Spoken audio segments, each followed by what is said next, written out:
Hello students, स्वागत है आपका हमारे यूट्यूब चैनल मैथ इंडियंस में। कक्षा 12 गणित में इस समय हमारा पहला चैप्टर चल रहा है संबंध एवं फलन, रिलेशंस एंड फंक्शंस। और भाई इस वाले वीडियो में हम शुरू करने जा रहे हैं एक्सरसाइज 1.3 और आज हम आपको पढ़ाएंगे इस एक्सरसाइज का इंट्रोडक्शन। ठीक है भाई, तो इंट्रोडक्शन के अंतर्गत आपको हम यहाँ दो टॉपिक पढ़ाने वाले हैं। पहला रहेगा फलनों का संयोजन, कंपोजिशन ऑफ फंक्शंस, और भाई दूसरा आपको पढ़ाएंगे व्युत्क्रमणीय फलन, इनवर्टिबल फंक्शन। ठीक है, तो अगर आप ये दोनों टॉपिक भाई ढंग से देख लेते हो, आपकी समझ में आ जाते हैं, तो उसके बाद आप एक्सरसाइज 1.3 को शुरू कर पाओगे। अगर आपको हमारे पिछले वीडियोस देखने हैं तो आप हमारी प्लेलिस्ट में से देख सकते हो, लिंक डिस्क्रिप्शन में रहता है। तो भाई चलिए शुरू करते हैं एक्सरसाइज 1.3 का इंट्रोडक्शन। तो जो हमने पहला टॉपिक यहां लिखा हुआ है फलनों का संयोजन, कंपोजिशन ऑफ फंक्शंस, क्या होता है। सबसे पहले भाई इसको ध्यान से देखिए। अब मान लो कि हमारे पास कोई फंक्शन x लिखा हुआ है भाई, जिसका मान है एक्स स्क्वायर। अब सबसे पहले आप जानो कि भाई फंक्शन x बराबर जो एक्स स्क्वायर लिखा है, इसका मतलब क्या होगा। भाई इसका मतलब होता है अगर फंक्शन x में आप जो भी x का मान रखोगे, उत्तर में इसका स्क्वायर हो जाएगा। x का मान 2 रखोगे तो आंसर क्या आएगा, 2 का वर्ग। 4 रखोगे 4 का वर्ग, 10 रखोगे 10 का वर्ग, 100 रखोगे 100 का वर्ग, हाथी रख दोगे तो हाथी का स्क्वायर हो जाएगा। ठीक है भाई, जो भी आप x का मान रखोगे आंसर में क्या आ जाएगा, आंसर में आ जाएगा एक्स स्क्वायर। लेकिन अब यहां पर ना थोड़ा बदलाव कर दो। अगर आप x का मान कोई संख्या ना रखकर कोई फंक्शन ही रख दो, अर्थात x के मान की जगह आप कोई संख्या ना रखो, आप कोई फंक्शन रख दो। जैसे कि ध्यान देना, मान लो हमारे पास कोई दूसरा फंक्शन है g(x) बराबर cos x लिखा हुआ है। ठीक है, अभी हम क्या करेंगे, जो ये हमारा फंक्शन x है ना, अगर हम x की जगह ये हम फंक्शन g(x) रख दें तो भाई यहां पर क्या फर्क पड़ेगा, जरा ध्यान देना। जो हमारा x का मान है वहां हम कोई संख्या ना रखकर सीधा g(x) रख देंगे। ध्यान देना। तो इसे आप कैसे लिखोगे, इस प्रकार से आप लिखोगे भाई, जो हमारा x का मान है अभी क्या है, x का मान है g(x) और g(x) का मान क्या है, cos x। ठीक है, तो फंक्शन x बराबर है एक्स स्क्वायर, अर्थात जो भी x का मान रखोगे उसका स्क्वायर हो जाएगा। तो भाई बराबर में क्या आ जाएगा, बराबर में आ जाएगा g(x) का स्क्वायर। जो भी आप x का मान रखोगे इसका स्क्वायर हो जाएगा। अब देख लो g(x) का मान है क्या, g(x) का मान है cos। ठीक है, cos x। भाई वर्क करोगे तो क्या आ जाएगा, वर्क करोगे तो आ जाएगा cos स्क्वायर x। अर्थात भाई आप जब x की जगह कोई साधारण मान रखकर कोई सीधा फंक्शन रख देते हो, जो हमारा फंक्शन है g, हमने अगर उसका प्रयोग कर दिया है तो देखो इस प्रकार से मान बदल जाते हैं। आप ध्यान देना, ये जो f इंटू g(x) लिखा है ना, इसे हम इस प्रकार से भी लिख देते हैं। जो ये लिखा है f के अंदर अगर आप x की जगह g(x) रख दोगे तो भाई वो इस प्रकार से लिखा जाएगा, और इसे पढ़ेंगे f ऑफ g(x). क्या पढ़ेंगे, f ऑफ g(x). और भाई साधारणतया इसे हम fog x भी कह देते हैं, तो इसे आप fog x भी कह सकते हो, या आप कहोगे f ऑफ g(x) और निकालोगे कुछ इस प्रकार से। अब इसका उल्टा करके देख लो। ठीक है, आप ध्यान देना, जैसे मान लो ये g(x) आप यहां दोबारा लिख लो। हमारे पास कोई दूसरा फंक्शन है g(x), मान भाई कितना है, मान है cos x। अर्थात आप x का कोई भी मान रखोगे तो भाई वो cos की वैल्यू जो होगी उसके बराबर आंसर आएगा। अगर हम x की जगह पूरा पूरा फंक्शन ही रख दें, हम x की जगह fx रखने जा रहे हैं, ध्यान देना, तो g के अंदर हम क्या करेंगे, सीधा fx ही रख देंगे। तो जो x था उसकी जगह हमने fx रख दिया। अभी यहाँ पे क्या आ जाएगा, यहाँ आ जाएगा cos fx। भाई जहां x था वहां आप fx कर दो। अब fx का मान क्या है, मान है एक्स स्क्वायर, तो यहां पर आ जाएगा cos x स्क्वायर। और इसे आप क्या लिखोगे, देखो f इंटू जी(x) था तो f ऑफ g(x) कहा गया। अब g के अंदर fx है तो इसे आप क्या कहोगे, इसे आप इस प्रकार से लिख पाओगे g of fx g of x, और भाई मान क्या आ गया, cos x स्क्वायर। एक और बात, जो हमारा fog x है और जो हमारा गॉफ x है, fog और गॉफ भी कह सकते हो, या भाई चाहो तो f ऑफ g(x) और g ऑफ fx भी कह सकते हो। दोनों मान देख लो बराबर नहीं आए हैं। इसका मान है cos स्क्वायर x और भाई इसका मान है cos x स्क्वायर। ठीक है, तो ये हो गया हमारा फलनों का संयोजन। कुछ समझ में आया कि भाई जब दो फलन हम आपस में मिला देते हैं, जब x में मान की जगह पर हम कोई फलन रख दें तो भाई दो फलन आपस में मिल जाते हैं और उसे कहते हैं फलनों का संयोजन। वहां पर हमें दो चीजें मिलती हैं, fog x और gauff x। अक्सर आपसे सवाल पूछेगा आगे जाकर कि भाई सिद्ध करो कि fog x और gauff x बराबर बराबर नहीं है। देखो यहां पर तो बराबर नहीं आए हैं। ठीक है, अभी आगे आपको बताएंगे हम भाई मैपिंग से कि इसे आप किस प्रकार से दिखा सकते हो। अब भाई मैपिंग में देख लो किस प्रकार से दिखाओगे। मान लो कि हमारे पास कोई दो फंक्शन है, एक फंक्शन f है जो कि a से b में है, ये हमारा डोमेन है, उधर हमारी रेंज हो जाएगी। ठीक है, को डोमेन भी बोल सकते हो। भाई यहां पर ये मान लो b से c में है, कोई हमारा फंक्शन g है वो b से c में है, b हो गया डोमेन, उधर हो गई रेंज। अभी हमें यहाँ गॉफ और फॉग आपको दिखाना है मैपिंग के द्वारा। अब देखना कैसे दिखा सकते हो। सबसे पहले आप फंक्शन f को दिखाओ, तो भाई कैसे दिखाओगे, इस प्रकार से आप बनाते हो। ये हो गया हमारा a और भाई ये हो गया हमारा b और उसके बीच हमारा फंक्शन है f। ध्यान देना, अगर आप यहाँ x का मान रखोगे, भाई a से हमेशा आप x के मान उठाओगे तो b में आपको क्या मिलेगा, b में आपको मिलेगा फंक्शन x का मान। अर्थात अगर यहाँ x का मान उठाओगे तो b में आपको fx के मान मिल जाएंगे। अब देखना ये b है ना, ऐसे ही आप यहाँ पर एक c बना लो। ठीक है, और इन दोनों के बीच फंक्शन है g। अब ध्यान देना, g में भाई क्या होता है कि यहां से x के मान उठाओगे तो यहां आपको gx का मान मिल जाएगा। लेकिन भाई प्रॉब्लम यह है कि जो आप x का मान रखने की बात कर रहे हो वो अब x नहीं है, वो अब फंक्शन x है। अर्थात यहां हम x का मान क्या रखेंगे, x का मान रखेंगे फंक्शन x। तो उत्तर में क्या मिलेगा भाई, उत्तर में मिलेगा आपको gfx। वैसे मिलता gx, लेकिन चूंकि x की जगह फंक्शन x रख रहे हो तो मिलेगा g फंक्शन x। सीधी सी बात है, जिसे आप इस प्रकार से भी कह सकते हो कि भाई गॉफ x है।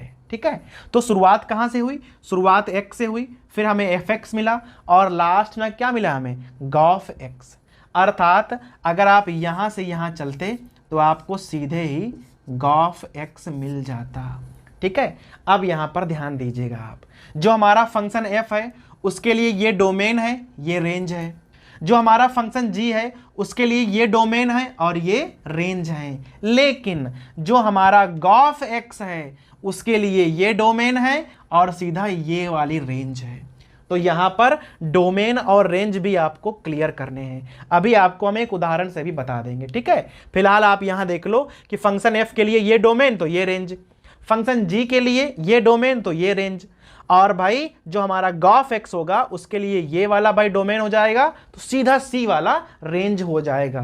अर्थात जो f a to b, g जो है b to c है, तो अगर यहां हम g o f करेंगे तो वो सीधा सीधा a से c में पहुंच जाएगा। अर्थात a डोमेन होगा तो c हमारा रेंज हो जाएगा। ठीक है, तो यहां तक समझ में आया कि भाई किस प्रकार से डोमेन और रेंज बदल जाएंगी जब हम फलनों का संयोजन कर देंगे। अब भाई यहां एक उदाहरण द्वारा देख लो कि जब आप फलनों का संयोजन करोगे तो आप किस प्रकार से गॉफ और फॉग के मान निकाल पाओगे। तो हम भाई यहां एक उदाहरण लिखने वाले हैं जो कि प्रश्नावली 1.3 का पहला सवाल है। भाई पहला सवाल एकदम परफेक्ट उदाहरण है गॉफ और फॉग समझाने के लिए। अब देखना कि भाई पहला सवाल लिखा क्या है।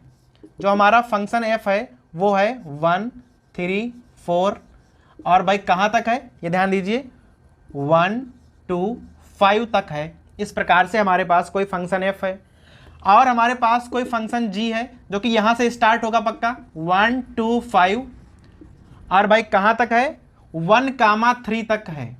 अब ध्यान देना हमारे पास दो फंक्शन है, वैसे लिखा है a से b तक तो b से c तक, ये हमेशा सेम होंगे, ध्यान रखना, क्योंकि b और b सेम होते हैं। अभी आपको फंक्शन के मान भी पता हैं। जो हमारा फंक्शन f है उसका मान है 1, 2, फिर है 3, 5 और भाई फिर है 4, 1, इस प्रकार से। फिर जो हमारा फंक्शन g है उसका भी मान आपको दिया हुआ है, 1, 3 है, फिर है 2, 3 और भाई लास्ट में है 5, 1। ठीक है, तो इस प्रकार से ये सवाल नंबर 1 आपको दिया हुआ है, जो कि भाई इसका परफेक्ट उदाहरण है। अगर आप ये लगा लेते हो तो आप समझ जाओगे कि किस प्रकार से डोमेन रेंज बदल जाती हैं। अभी हमें निकालना है गॉफ, ठीक है। अभी आप गॉफ को कैसे निकालोगे ध्यान दीजिएगा। सबसे पहले हम फंक्शन एफ को भाई दिखाएंगे कि ये किस प्रकार से काम करेगा। अब देखो कैसे दिखाओगे, फंक्शन एफ को दिखाओ। तो ये हो गया हमारा एफ, 1 3 4, तो यहां है 1 3 4, यहां है 1 2 5, तो 1 2 5। आप ध्यान दीजिएगा कि भाई कहां से कहां तक जुड़ा हुआ है। अब देखो जो फंक्शन एफ है वो 1 से 2 है, तो 1 का संबंध 2 के साथ में है, 3 का 5 के साथ में है, इस प्रकार से 4 का 1 के साथ में है, तो भाई 4 का आप 1 के साथ मिला दो, बन गया हमारा फंक्शन एफ। क्लियर हो गया ना। अब आ जाओ फंक्शन जी पे, 1 2 5 से लेकर कहां तक है, 1 3 तक है, तो ये तो पहले ही बन गया। अब केवल आपको यहां 1 और 3 बनाना है, यहां पर फंक्शन जी लिख दो। अब ध्यान देना कहां से कहां तक गया है, 1 का संबंध 3 के साथ में है, तो 1 का हो गया 3 के साथ में, 2 का भी संबंध 3 के साथ में है, तो 2 का भी 3 कर दो, और भाई 5 का 1 के साथ में है, लो बन गया। देखो फंक्शन एफ भी हमने बना दिया, फंक्शन जी भी हमने बना दिया। अभी आपको निकालना है गॉफ। बहुत ध्यान देना कि आप यहां डायरेक्ट गॉफ कैसे ज्ञात कर पाओगे।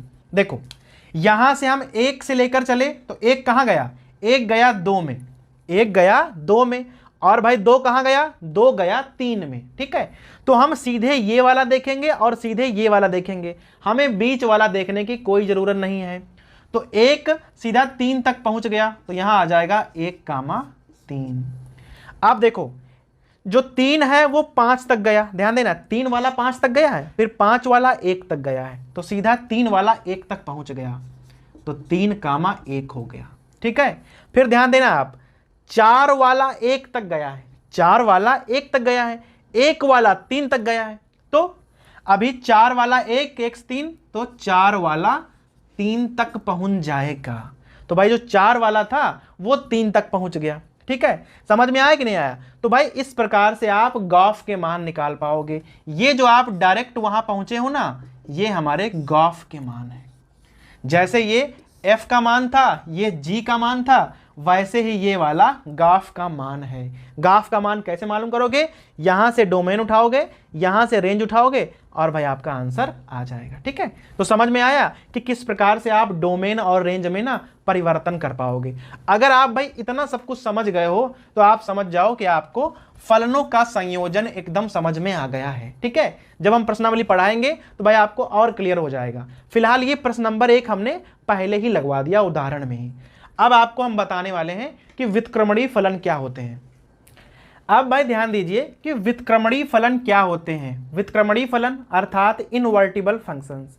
ध्यान दीजिएगा, मान लो कि हमारे पास कोई फंक्शन x इस प्रकार से लिखा हुआ है 3x + 8। कोई फंक्शन है इस प्रकार से लिखा हुआ है कि भाई वो 3x + 8 है। अब आप क्या करो, x बराबर पहले आप चाहो तो भाई 2 रख लो, उदाहरण ले रहे हैं, आप जो चाहो वो रख सकते हो। तो भाई f2 का मान क्या हो जाएगा, यहाँ 2 3 6 और 8 14। अर्थात भाई जब आप x का मान 2 रखते हो तो फंक्शन का मान 14 आता है। अब इसका उल्टा करके देखो, क्या कोई ऐसा फंक्शन हो सकता है जहां आप 14 मान रख दो और भाई फंक्शन का मान 2 आ जाए।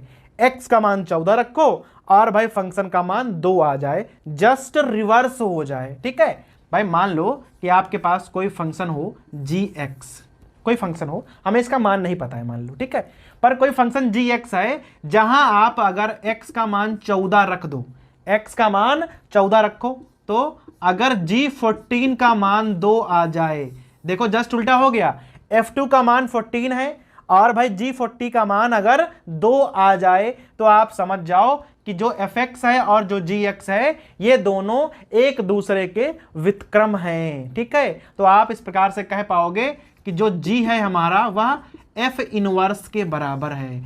व्युत्क्रमणीय फलन अर्थात इनवर्स, ठीक है। इनवर्टिबल फंक्शन मतलब भाई इनवर्स फंक्शन। तो आप कह सकते हो कि जो g है हमारा वो f इनवर्स के बराबर होगा। कब होगा, अगर आप 2 रखते हो तो 14 आता है, यहां पर अगर आप 14 रख दो और भाई उत्तर 2 आ जाए, ठीक है। तो वो कहे जाएंगे कि भाई ये व्युत्क्रमणीय फलन है और ये एक दूसरे के व्युत्क्रम हैं। अब यहां पर एक बात गौर कीजिएगा कि भाई जो सब फलन होते हैं वो व्युत्क्रमणीय फलन नहीं होते हैं, अर्थात प्रत्येक फलन का आप व्युत्क्रम ज्ञात नहीं कर पाओगे। कुछ ही फलन ऐसे होते हैं जो व्युत्क्रमणीय होते हैं और उनका आप व्युत्क्रम ज्ञात कर पाओगे। तो ऐसे कौन से फलन होते हैं पहले आप ये देख लो, या भाई कहें सामान्य भाषा में कि कोई फलन कौन कौन सी शर्तें का पालन करे कि भाई वह व्युत्क्रमणीय हो जाए, पहले ये देख लो। अब भाई मान लो कि हमारे पास कोई फंक्शन x है इस प्रकार से। अब ये व्युत्क्रमणीय है या नहीं है ये आप भाई कैसे पता लगाओगे, कौन कौन सी शर्तें होती हैं जिससे भाई आप जान जाओगे कि कोई फंक्शन x व्युत्क्रमणीय है या नहीं है। ठीक है, तो भाई पहली शर्त यह होती है कि वो हमेशा एकाकी आच्छादी होना चाहिए। अगर कोई फंक्शन एकाकी आच्छादी है, बाइजेक्टिव फंक्शन है, तो वो हमेशा व्युत्क्रमणीय फलन होगा। तो बड़ा सिंपल है भाई, कोई फंक्शन है आप देख लो उसको, अगर वो एकाकी आच्छादी है तो वो व्युत्क्रमणीय होगा, अर्थात आप उसका व्युत्क्रम ज्ञात कर सकते हो। तो यहां पे ध्यान देना, अगर आपसे केवल ये पूछ दे कि भाई बताओ ये फंक्शन व्युत्क्रमणीय है या नहीं है, केवल इतना ही पूछे कि भाई चेक करके बता दो कि ये व्युत्क्रमणीय है या नहीं है, तो आप ये चेक कर दो कि ये एकाकी आच्छादी है या नहीं है। अगर एकाकी आच्छादी है तो व्युत्क्रमणीय भी होगा। लेकिन अगर वो कह दे कि नहीं हमें व्युत्क्रम ज्ञात करके बताओ, भाई व्युत्क्रमणीय है हमें व्युत्क्रम ज्ञात करके बताओ कि भाई व्युत्क्रम होगा क्या, इसका इनवर्स फंक्शन क्या होगा। अगर हमें fx पता है तो f इनवर्स x क्या होगा हमें ज्ञात करके बताओ। तो हम भाई क्या करते हैं, जैसे fx है तो वहां पर भाई इसका इनवर्स फंक्शन gy ज्ञात कर लेते हैं। अभी कैसे ज्ञात करते हैं आगे हम आपको बताएंगे। ठीक है, तो भाई आपको ध्यान देना है कि आपको fx मालूम होगा, आप कोई gy इस प्रकार से ज्ञात करोगे कि fx और gy ये दो शर्तें फॉलो करते हो। अब भाई दो शर्तें कौन सी होती हैं कि गॉफ x का मान x के बराबर हो। पहली शर्त ये हो गई कि भाई fx आपको मालूम है, gy आप इस प्रकार से निकालिए कि गॉफ x का मान x के बराबर हो जाए। और भाई दूसरी शर्त क्या है, फॉग y का मान y के बराबर आ जाए। अगर ये दोनों शर्तों का पालन हो रहा है तो आप समझ जाओ कि जो ये gy है ये fx का इनवर्स फंक्शन माना जाएगा, अर्थात जो ये हमारा f इनवर्स है वो g के बराबर होगा। ये एक दूसरे के इनवर्स फंक्शन कहे जाएंगे। कौन कौन शर्तें हैं भाई कि गॉफ x का मान x के बराबर हो और फाग y का मान y के बराबर हो। और अगर खाली आपसे कहे कि भाई चेक कर दो कि ये व्युत्क्रमणीय फलन है या नहीं है, तो आप सीधा उसे एकाकी आच्छादी चेक कर लो। अगर एकाकी आच्छादी है तो वो व्युत्क्रमणीय होगा पक्का पक्का। ठीक है, अब आपको एक उदाहरण बताएंगे जहां हम भाई ज्ञात करेंगे इनवर्स फंक्शन। अब भाई ध्यान दीजिएगा, हमने यहां पर उदाहरण नंबर 23 लिखा हुआ है। हमारे पास कोई फंक्शन है जो कि n से y तक है। ठीक है, अभी ध्यान देना है कि फंक्शन क्या है 4x + 3, जहां पर y का मान क्या है, y का मान है 4x + 3 और जो y है वो n को बिलोंग करती है, n अर्थात प्राकृतिक संख्या है। अभी हमें करना क्या है, हमें इसका इनवर्स फंक्शन ज्ञात करना है। तो देखो हम कैसे ज्ञात करेंगे। ठीक है, अभी ध्यान देना, यहां पर भाई क्या लिखा हुआ है, फंक्शन x बराबर 4x + 3 और 4x + 3 का मान y के बराबर होगा, ऐसा दिया हुआ है। आपको भाई याद है जब आप आच्छादक करते थे तो हमेशा फंक्शन x का मान y के बराबर मान लेते थे, फिर आप वहां से x का मान निकालते थे y के पदों में। सेम हम यहां करने वाले हैं, यहां से हम x का मान निकालेंगे। तो भाई 4x बराबर क्या हो जाएगा, y - 3। सो x बराबर क्या हो जाएगा, y - 3/4। तो भाई ये हो गया हमारा x का मान।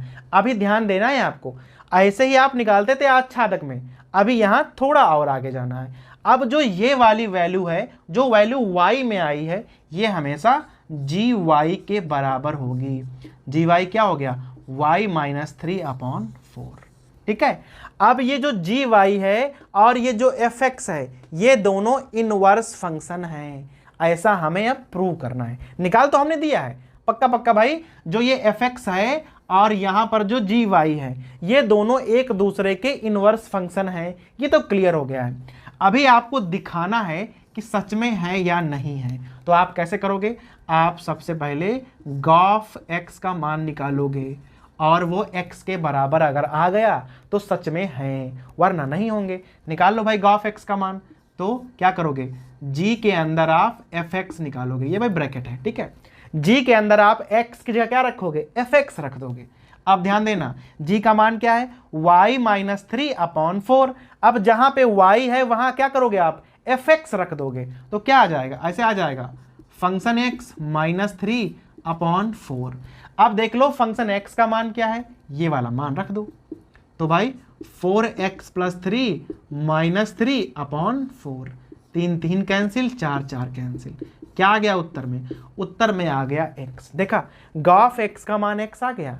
इसी प्रकार आप क्या करोगे, फॉग y का मान निकालोगे, ठीक है। निकाल तो आप लोगे ही, फॉग y का मान निकालोगे और अगर वो y के बराबर आ गया, ठीक है, दोनों बातें आपको दिखानी पड़ेंगी।